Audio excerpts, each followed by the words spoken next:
Atypical hydronephrosis in children. Actually, we get the hospital size setting the typical cases with hydronephrotic dilatation without renal failure. But there are a good amount of cases. Basically, they are common. In fact, 40%, 48% of cases have transient hydronephrosis, and 15% have your physiological hydronephrosis. Who are they? They do not have in the lower tract obstruction.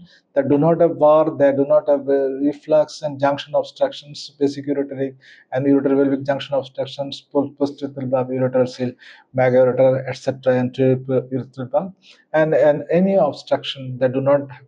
So the physiological cases usually on the right side, and they are milder in variety, 7 to 10, depending upon the gestational age and subsequently, and they resolve by 2 to 6 weeks.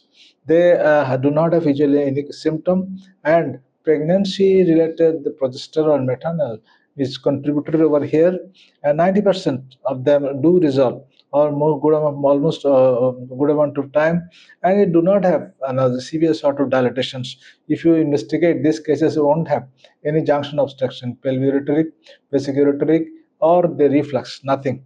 So they are the physiological cases. They are to be left as such. Persistent your hydronephrosis or urinary tract dilatation.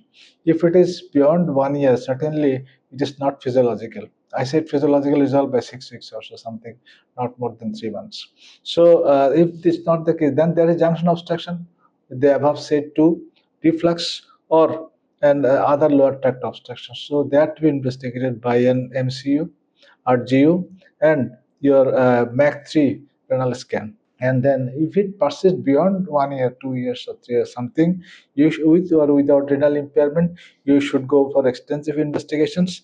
And the cases with the renal impairment should not be taken as physiological. So they are to be intervened. Pyeloplasty is the answer, and then removal of the other obstructive lesions are maybe needed. So beyond 3 weeks, 3 years, 4 to 10 years or something, exclude invariably they are pathological. Exclude the obstructive processes. And then your may cause the CKD if you do not intervene in time.